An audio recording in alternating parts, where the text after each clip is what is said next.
Oi pessoal, tudo bem? Hoje a gente vai estar iniciando nossos vídeos aí da parte de refrigeração, né? Hoje a gente vai estar determinando condutores, né? Bitola de condutor, disjuntor e consumo elétrico, né? De um ar-condicionado.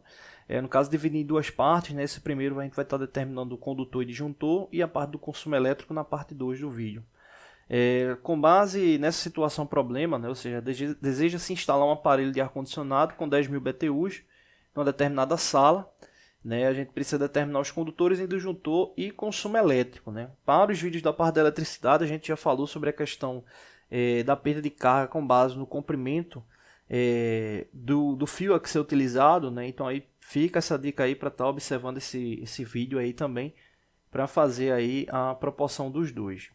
Bom, então nesse caso aí, supondo que a corrente em funcionamento normal do ar-condicionado seja de 6 ampere, né? Normalmente os fabricantes de ar-condicionado eles colocam isso, né? Você tem a corrente normal, tem a corrente de funcionamento, né? Então ele leva em consideração aí um fator proporcional, né? Então aí utilizando tensão 220 volts, né? Ou seja, duas fases mais terra, né? E utilizando essa corrente, esse fator de corrente aplicado de 3, né? Aí realmente é uma situação que é fornecido pelo fabricante, né? Um dado fornecido pelo fabricante. Então nesse caso aí a gente precisa multiplicar essa corrente normal por esse fator, né? 3, né? Que vai dar aí 18 amperes de corrente útil, né? Então é esse fator aí que você vai estar utilizando para poder indicar o disjuntor, né? Então ele ficaria com a corrente útil aí de 18 amperes. Com base nessa questão da corrente, a gente utilizando aqui a tabela, a gente chega à relação para estar indicando aí a bitola do fio, né? O disjuntor aí para proteção de um circuito de 18 amperes aí, um disjuntor de 20 amperes aí tá ideal, né? E aí no caso, como é um sistema monofásico, né?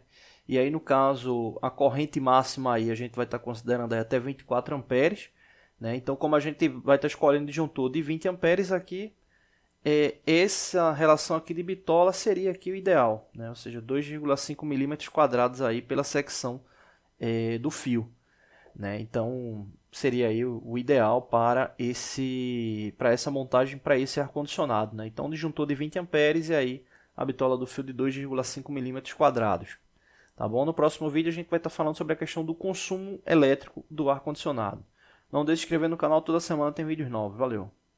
Oi pessoal, tudo bem? Hoje dando continuidade ao nosso vídeo da parte de refrigeração, né? A gente vai estar nesse vídeo falando justamente sobre a questão do consumo elétrico, né? Do ar-condicionado. Detalhe, né? A gente fez o cálculo no último vídeo, né? Para determinar a bitola do fio e para estar determinando o disjuntor de proteção.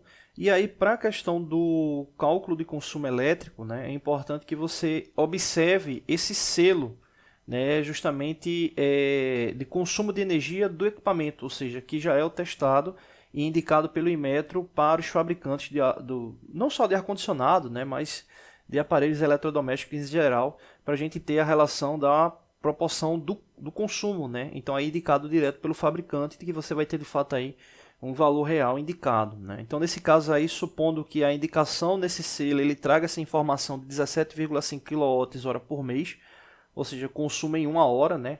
É a unidade que é padronizada, né? Ou seja, quanto é que esse equipamento teria de consumo sendo utilizado 1 hora por mês, né? Ou seja, levando em consideração 30 dias de proporção.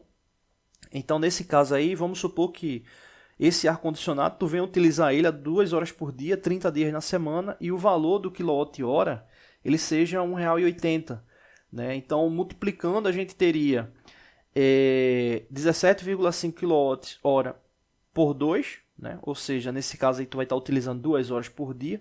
Não precisa multiplicar por 30, né? Porque 17,5 kW já é a proporção de 30 dias. E multiplicando os dois, multiplica pelo fator da relação do custo de 1 kWh, né? Então esse valor aí vai dar R$ 63 aí no mês, né, para esse teu ar-condicionado, tá bom? Então é importante estar atento com esse selo. Se você nunca parou para observar esse selo, dá uma olhada no teu ar-condicionado, dá uma olhada no teu ventilador, você vai ver para os equipamentos novos, né, aí dos últimos, acho que 4 anos, se você for observar, ele vai vir com essa indicação desse selo, né, e ele vai estar informando justamente a relação do quilowatt-hora por mês, né? E se você for observar, comparar exemplo de um ventilador de pequeno porte com um ar-condicionado 9.000, 10.000 BTUs, você vai se impressionar, né? Vai ficar impressionado com a diferença do consumo que você tem de um ar-condicionado, né? Exemplo, um splitter, para um ventilador desse de pequeno porte, né? Um exemplo, normalmente um ventilador desse de pequeno porte fica em 1,5, 1,4 kWh, né? De consumo no mês, ou seja, para 30 dias. Né? Então, um ar-condicionado desse aí, ele ficaria em proporção de você estar utilizando 15 ventiladores, né? Exemplo, 14, 15 ventiladores. Dá uma olhadinha nesses selos aí, é importante aí para ter essa análise aí do consumo, tá bom? Não deixe de se inscrever no canal, toda semana tem vídeos novos, valeu! Oi pessoal, tudo bem? Hoje a gente está com mais um vídeo aqui da parte de refrigeração, né? Hoje a gente vai estar justamente mostrando como calcular, né, a capacidade em BTUs do ar-condicionado. Né? Esse cálculo que é relativamente simples, né? Muitos sites já de fabricantes de ar-condicionado eles já colocam lá uma relação para você ter a noção de como é que vai calcular, né? Ou de qual vai ser o valor em BTUs do ar-condicionado. Mas aí a gente vai estar explicando aí um passo a passo para entender como é que funciona. O primeiro ponto é o BTU, né? Que ele justamente é uma unidade inglesa, né? Que significa British Thermal Unit. Né, unidade térmica britânica, né, um padrão para medir qual é a potência que um ar-condicionado tem para refrigerar, né, em resumo. Né. E aí o BTU justamente representa a quantidade de fio produzida para que a temperatura de meio litro de água seja reduzida em 0,56 graus Celsius. Né, ou seja, uma relação aí realmente para poder estar diminuindo aí a temperatura.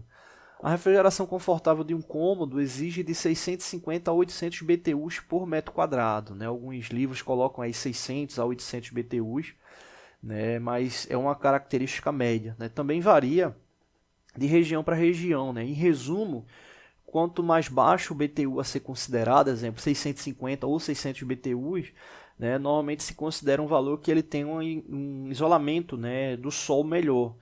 Né? Então, exemplo, você vem aqui para a região sul, né? Então normalmente você tem características mais frias durante determinado período do ano. Você pode estar considerando aí 650, 600 BTUs, né? Um prédio, um escritório que fica bem isolado, né? De características do sol.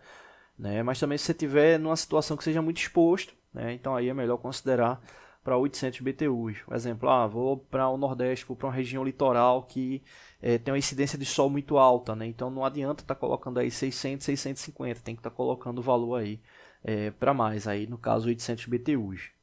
Bom, a indicação leva em consideração a exposição, como eu falei, né? Então nesse caso a gente vai tomar como base essa situação aí embaixo, né? Supondo um escritório de 8 metros quadrados, o qual trabalha apenas uma pessoa. Né? Nesse caso, quanto será a necessidade de capacidade térmica do ambiente. Né? Detalhe importante, né? As pessoas, né, já se trabalha com a consideração padrão que uma pessoa vai estar gerando aí 800 BTUs. Né? Então, se você tivesse mais pessoas, era multiplicar o número de pessoas por 800. Né? Ou seja, as pessoas elas têm essa relação de estar propagando energia, né, térmica. Então, nesse caso aí, para a montagem do cálculo, a gente vai ter justamente 650 vezes 8 metros quadrados. Né? A gente está considerando aqui que é um ambiente isolado. Né? Então, a gente utiliza aí 650 ou 600 ou 650, multiplicado por 8, né? Que é em relação ao tamanho do escritório. Um escritório aí relativamente pequeno.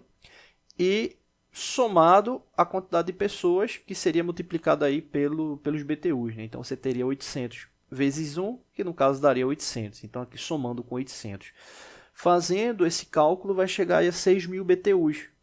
Né? Ou seja, é a relação que a gente precisa para esse ambiente. Um ambiente pequeno, né? Uma pessoa só trabalhando, né? Um ambiente isolado.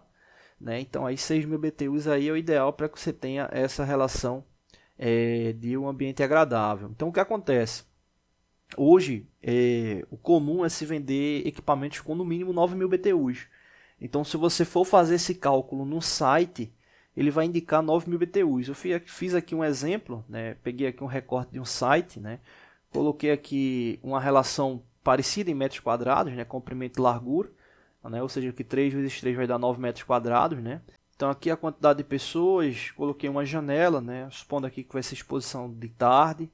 Enfim, então nesse caso aqui, então colocando dessa forma no cálculo, né, quando colocar aí para calcular, o que é que ele vai indicar? Ele vai indicar um aparelho com 9.000 BTUs. Por que ele vai indicar 9.000 BTUs? Porque é o mínimo que o fabricante tem. né, 9.000 BTUs. Então, qualquer valor que fique menor do que 9.000, consequentemente, nessas calculadoras do site, ele já vai estar identificando aí que o ar-condicionado que tu tem que comprar é de 9.000 BTUs. Mas isso é padrão porque é o ar-condicionado com a menor potência vendida hoje, né, o comum, tá bom?